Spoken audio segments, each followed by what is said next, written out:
slide PowerPoint yang sudah saya share tentang definisi dan ruang lingkup filsafat Nusantara.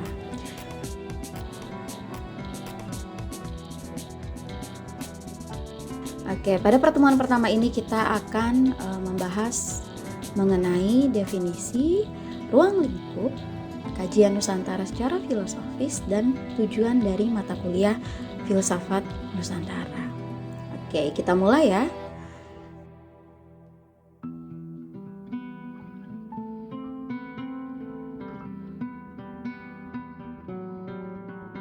Definisi filsafat ya bisa secara keseluruhan kita definisikan sebagai ilmu yang membahas segala hal secara rinci dan mendasar dalam kerangka kajian ontologis, epistemologis, dan aksiologis. Jadi, filsafat Nusantara adalah ilmu yang membahas Nusantara secara rinci dan mendasar dalam kerangka kajian ontologis, epistemologis, dan aksiologis. Itulah definisi dari filsafat Nusantara. Sementara ruang lingkup filsafat secara umum itu adalah membahas mengenai alam, manusia, dan bahkan Tuhan. Nah, jadi 3 hal ini selalu ada dalam wacana umum filsafat. Nah, jadi filsafat Nusantara itu memiliki ruang lingkup tentang konsep Tuhan, konsep manusia, dan konsep alam dalam budaya masyarakat Nusantara. Kita akan mulai dengan kajian Nusantara secara filosofis. Yaitu yang pertama, kita akan membahas Nusantara secara ontologis, epistemologis, dan aksiologis. Nah, sebelumnya saya akan jabarkan mengenai pengertian ontologi. Secara bahasa, ontologi itu berasal dari kata ontos dan logos dalam bahasa Yunani. Ontos artinya ada atau being dalam bahasa Inggris, dan logos artinya ilmu. Jadi ontologi ya adalah ilmu tentang ada. Oke, jadi secara istilah ontologi itu bisa didefinisikan sebagai ilmu yang mempelajari tentang ada. Segala sesuatu sejauh dapat dipikirkan dan dibicarakan adalah ada. Ada terbagi menjadi 2, yaitu esensi dan eksistensi. Esensi adalah mengenai spesifikasi dari ada, baik secara fisik maupun metafisik. Sesuatu disebut ada secara fisik selama bisa diserap oleh indera. Sesuatu disebut metafisik apabila sesuatu itu ada tapi tidak dapat diserap secara indrawi. Hanya dapat diidentifikasi dengan pikiran atau batin, atau imajinasi, atau intuisi. Nah, sedangkan eksistensi adalah mengenai relasi ada dengan ada yang lain. Sesuatu dapat spesifik menjadi ada apabila dapat dibedakan dengan ada yang lain. Berdasarkan pengertian ontologi tersebut, maka Nusantara secara ontologis ya, esensi Nusantara dan eksistensi Nusantara. Ya, seperti contoh fisik. Nusantara itu apa sih? Berupa apa? Berbentukkah? Memiliki ukuran? Ya. Pokoknya segala sesuatu yang dapat diserap dan diukur secara indrawi. Nah, menurut kalian Nusantara itu apa? Secara fisik. Coba jabarkan. Nah, sementara secara metafisik itu yang tidak bisa diserap secara indrawi, seperti misalnya sejarah dari Nusantara atau kondisi Nusantara dan segala sesuatu yang ada di balik yang indrawi. Nah, kalau eksistensi Nusantara itu adalah perbedaan Nusantara dengan yang bukan Nusantara. Nah, apa saja yang bukan Nusantara? Wah, tentu itu banyak sekali yang bukan Nusantara.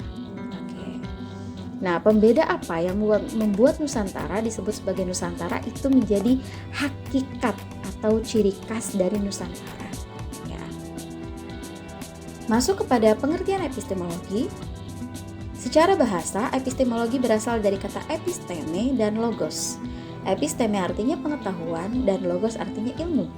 Nah, jadi epistemologi adalah ilmu tentang pengetahuan itu sendiri. Ya. Secara istilah, epistemologi adalah ilmu yang mempelajari tentang ilmu pengetahuan. Filsuf bernama Plato sebelumnya membagi pengetahuan menjadi dua jenis, yaitu doxa dan episteme. Doxa adalah pengetahuan yang berupa pendapat atau opini, sementara episteme adalah pengetahuan yang memiliki ukuran dan standar kebenaran yang sama, atau disebut dengan ilmu. Dengan demikian, Nusantara secara epistemologis yaitu kita akan menjabarkan ya atau mencari pengetahuan ya dari apa doxa dan episteme yang ada di Nusantara. Itu akan dijabarkan atau dijelaskan secara kategorik berdasarkan wujud kebudayaan, gagasan, aktivitas, dan artefak yang ada di Nusantara. Ini akan terjabarkan pada pertemuan-pertemuan selanjutnya. Masuk pada pengertian aksiologi. Aksiologi itu berasal dari kata aksios dan logos. Aksios dalam bahasa Yunani artinya nilai dan logos artinya ilmu. Jadi aksiologi adalah ilmu tentang nilai. Secara istilah, aksiologi adalah ilmu yang mempelajari tentang nilai. Nilai terbagi menjadi dua. Ada nilai etis dan nilai estetis. Nilai etis atau etika yaitu memberikan penilaian terkait moralitas, aturan, norma, dan adat istiadat. Menilai antara good and evil, baik dan jahat. Sementara estetika memberikan penilaian terkait keindahan atau keagungan. Estetika memberikan penilaian terkait keindahan atau keagungan, yaitu menilai antara yang indah dan buruk atau beauty and ugly. Jadi Nusantara secara aksiologis itu adalah etika dan estetika di Nusantara, ya, tentang etika dan estetika di Nusantara. Yang mana etika dan estetika di Nusantara itu tidak terpisah, saling terkait satu sama lain. Jadi antara penilaian etis dan estetis biasanya pada sudut pandang barat itu terpisah ya. Sementara kalau di Nusantara itu merupakan satu kesatuan. Jadi sesuatu yang baik itu harus serta-merta indah dan sesuatu yang jahat itu sudah pasti buruk. Nah, itulah kondisi etika dan estetika di Nusantara. Nah, ini etika dan estetika di Nusantara itu terpatri pada unsur-unsur kebudayaan yang ada di Nusantara. Di antaranya pada sistem bahasa, pengetahuan, kemasyarakatan, mata pencarian, peralatan hidup atau teknologi, ya, religi atau kepercayaan, dan juga kesenian. Pada mata kuliah ini kita akan fokus pada unsur kesenian, yaitu di antaranya seni rupa, seni pertunjukan, seni musik, dan seni sastra yang ada di Nusantara. Nah, unsur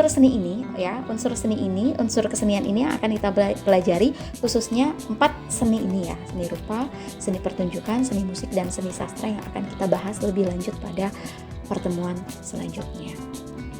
Tujuan mata kuliah ini sendiri adalah yaitu supaya ya memperkuat jati diri bangsa sebagai identitas yang akan disandang oleh setiap warga Indonesia.